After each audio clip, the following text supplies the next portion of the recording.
haja com cabeça de patrão, de dono. Se você não tomar uma atitude e começar essa transformação, a realmente buscar o seu sonho, não vai cair de cara.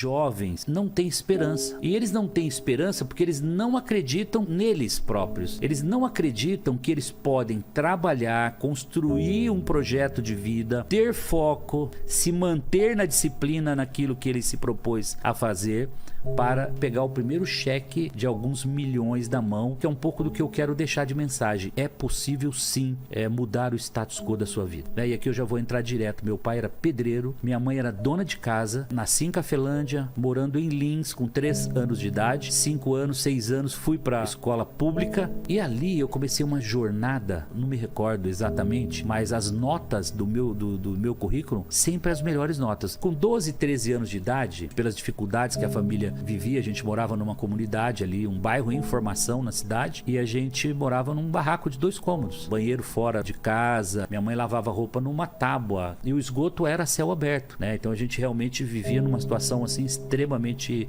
difícil, né?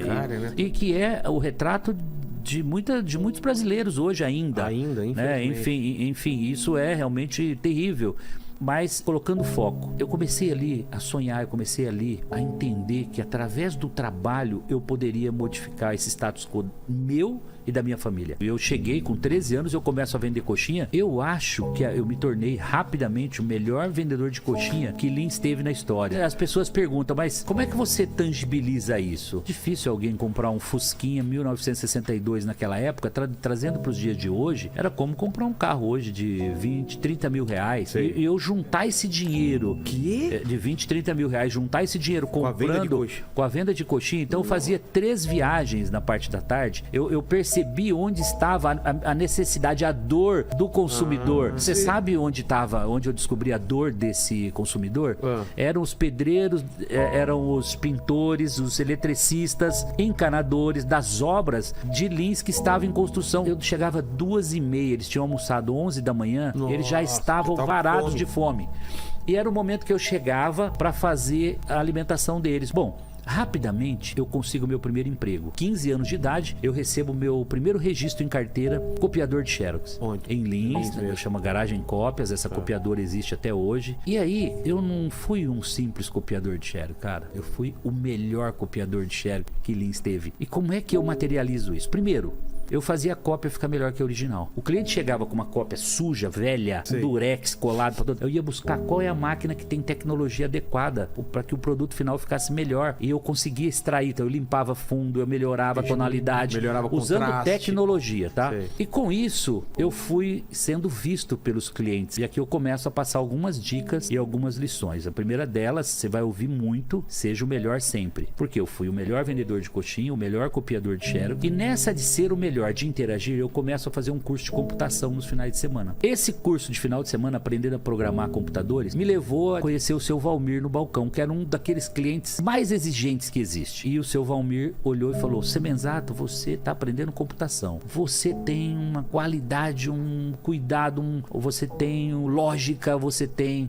Ou seja, ele uniu tudo isso com programação e falou: tem uma oportunidade para você. Eu vou te levar para o maior grupo empresarial aqui de Lins, grupo Sermac, materialista, material de construção, enfim, tinham muitas atividades. E eu fui para essa empresa então para receber o primeiro computador de médio, grande porte que estava chegando em Lins. Eu detono, eu me torno rapidamente o melhor programador de computadores que Lins teve. Assim, ó, eu virava à noite, eu não tinha hora para começar, não tinha hora para terminar, era uma loucura, entendeu? Qualquer hora era hora de trabalho e de desenvolver. Desenvolvi software de todo tipo que você possa imaginar. Folha de pagamento, contabilidade, contas a pagar, receber, controle bancário, controle de gado, construtora, orçamento de obras. Eu fiz o maior MBA que você possa imaginar. A faculdade que eu não fiz, eu aprendi tudo como funciona uma empresa por dentro. E claro que isso mais adiante vai me servir muito. Vocês vão ver o quanto você ser o melhor, você se dedicar, você ir a fundo naquilo que você está fazendo, em algum momento você vai colher tudo isso. O seu Valmir me viu, me levou para essa primeira, e ali começa uma mudança na minha vida. Óbvio que o meu salário começou a crescer, comecei a ganhar dinheiro. O cheque de meio salário, que foi o primeiro cheque da copiadora, se tornou 10 salários já no meu primeiro registro como programador de computadores, hipoteticamente justamente hoje, R$10.000, né? E rapidamente eu me torno analista de sistemas e já montei um time de programadores, de digitadores, operadores, né? E fiz o meu departamento crescer. Eu comecei a desenvolver softwares e sistemas. Com 17 anos, eu termino meu curso, 17 para 18, eu termino meu curso técnico em processamento de dados. Eu aprendi o cursinho de final de semana. E aqui, outra dica. Aquele final de semana que a maioria, eu não vou dizer que não tem que ter lazer, mas enquanto a maioria, no sábado, ia bater bola, ia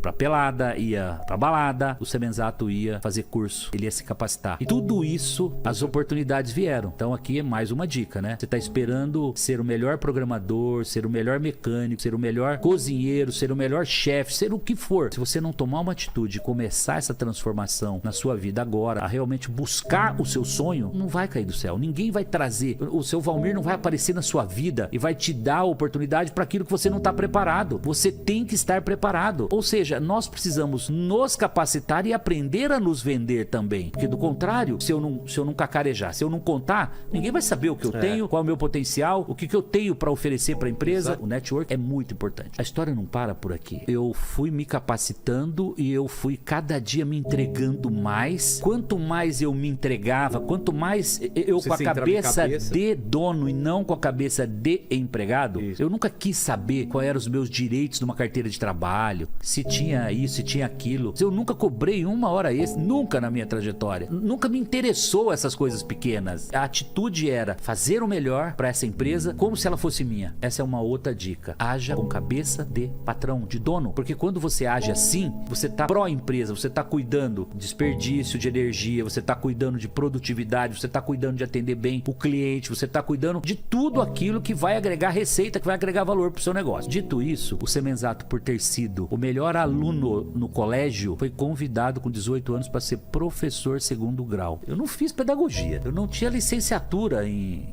pedagogia, pelo menos, para ser um professor, mas eu tinha a escola da vida, eu tinha competência técnica. Tendo sido, Vilela, o melhor aluno, eu fui convidado então para ser professor segundo grau. Claro que eu chegaria com 23 anos de idade, como foi o caso, derramando informação, conhecendo como funcionava uma empresa por dentro, tendo desenvolvido software, me relacionando com N alunos. Eu lecionava das 7 às 11 todos os dias, de segunda a sexta. E sábado e domingo eu dava aula particular ainda, durante o dia todo, programador e analista de sistemas. 7 da noite, 19 horas às 23 horas, colégio Instituto Americano de Lins, todos os dias de segunda a sexta. Sábado e domingo eu ia pra padaria do meu sogro lá em Lins, que tinha um Cobrinha 210, que era um computadorzinho que compramos lá para desenvolver software, e eu ia lá dar aula particular sábado e domingo. Então era uma rotina de domingo a domingo intensamente, assim, vivendo aquilo explosivamente. Bom, frutos, rapidamente o melhor salário que Lins teve, rapidamente reconhecimento profissional, prêmios. E ainda morando com os pais ou não? Não, eu me casei com 21 anos, cara. Me casei em 90, já morando na minha casa própria, com um Monza SLE 0 estacionado na garagem. Essas conquistas, na verdade, elas vão te jogando pra cima, elas vão te impulsionando. Você que tá nos ouvindo hoje, você já deve ter percebido, quando eu cheguei aqui, começando a dizendo que ter comprado meu primeiro jato, ele foi marcante, e isso faz parte da celebração das conquistas. Na vida, eu aprendi a celebrar. Cada conquista era uma caneta, a cada conquista era um relógio, para você celebrar e te premiar. Entendi. Dizer assim, você cara, mesmo comprava... toma aqui, você merece essa conquista aqui, porque você fez a diferença, você entregou o valor, você entregou o propósito. É muito interessante. Com 23 anos eu percebi o seguinte, cara, eu vou continuar sendo um melhor programador, eu vou continuar sendo, e naquele momento não era a motivação financeira que me levava para fazer esse movimento, mas ao mesmo tempo eu tinha percebido que ganhar dinheiro era bom. Consegui minha casa, eu consegui carro novo, eu consegui um bom salário, eu consegui melhorar a vida já da minha família. Pô, então peraí, esse negócio de trabalhar, de empreender, de montar um negócio diferente, cara, isso é muito bom. Veio um insight, fundar a Microlins. Foi minha primeira empresa lá em Lins, microcomputadores, Lins de Lins, lugar incerto e não sabido. Tinha quase tudo pra dar errado, mas o Semenzato vai lá e funda essa Microlins. E no primeiros 3 meses, eu coloco 300 alunos na escola, cara. E rapidamente 500 alunos, e aí eu começo a abrir. Eu montei 17 escolas. Isso em 2 anos e meio. Eu inaugurei uma escola por mês. Então esse é o momento que o Semenzato descobriu que tinha um bom negócio, que os bancos poderiam ajudar no financiamento, a fomentar esse empreendedorismo, só que ele não teve uma consultoria, nem familiar e nem de fora, que pudesse dizer, cuidado com o dólar. O dólar dólar está 3 hoje, hipoteticamente, mas ele pode ir a 5,80, como foi agora. E aí o Semenzato tomou contratos de leasing todos em dólar naquela época. Cara. Quanto à receita caindo.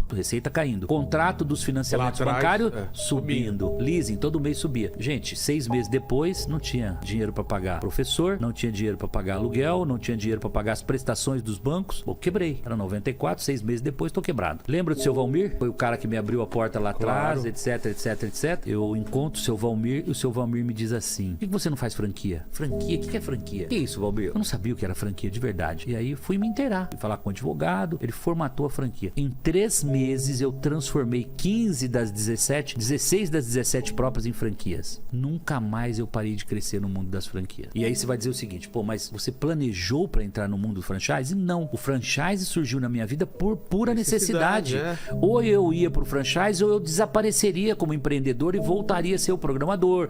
Tava tudo certo. Né? E com uma dívida enorme, porque ela fica lá por 5 anos esperando você liquidar. Você devolve os bens para o credor. Barato. O credor vai leiloar aquilo no mercado, a liquidação vai ser muito pequena e você vai ficar com a dívida enorme, a diferença da dívida lá no banco. E eu trabalhei 5 anos para pagar esse passado. Foi de 95 a 2000, trabalhando dia e noite, mas crescendo ao mesmo tempo. Quando é 2000, 2001, eu devia estar com umas 80, 100 franquias, né? Olha o salto já de 91, quando eu fundei a minha primeira empresa.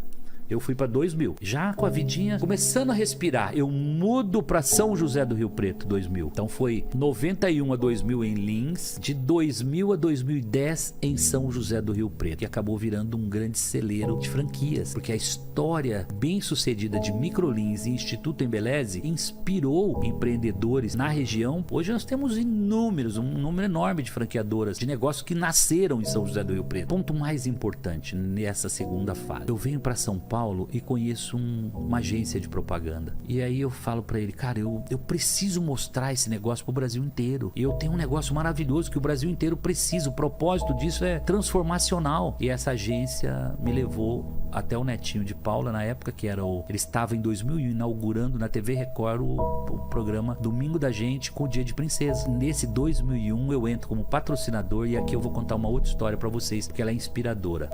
Eu recebo a proposta da emissora, R$500 mil. Eu levo essa proposta para a empresa. Eu tinha um sócio com 30% e eu tinha 70% da empresa. E eu fui ouvir meu sócio. Falei: o que você acha? Vamos fechar que isso aqui vai... Essa é a mudança nossa de série. A gente vai sair da série C e nós vamos para a série A. Porque nós vamos para televisão nacional, nós vamos crescer muito. Meu sócio olhou para aquilo e falou: não, isso é uma parada indigesta. Eu não assino de jeito nenhum. Eu respeito, eu não vou desmerecer nunca uma atitude e uma opinião dessa. Claro. Eu fui para casa frustrado aquela noite. Eu já tinha uma Mercedinha, devia valer comparativamente a hoje 300, 400 mil reais talvez, mas assinar uma fatura de 500 ou um pouco mais. Eu fui para casa desapontado e de manhã, naqueles insights da manhã, tem uma voz que fala assim pra mim: cara, faz o seguinte, assina aí esse contrato sozinho e se o dinheiro não entrar, você vende seu carro e paga a fatura. Foi o que eu fiz. Cheguei na empresa 7 da manhã, fui direto na sala do sócio, falei: sócio, é o seguinte, vou assinar sozinho, não se preocupe, se não entrar o caixa necessário para pagar essa fatura, o meu carro tá à disposição, vou queimá-lo no mercado para pagar a fatura, mas não vou trazer problema pra empresa. 45 dias depois, que foi a data que venceu a fatura, cara, tinha acho que 1,5 milhão de cheque pré-datado no cofre de venda de franquia. Explodiu vendendo franquia no Brasil inteiro. Ficou rico felizão, junto, tá tudo certo.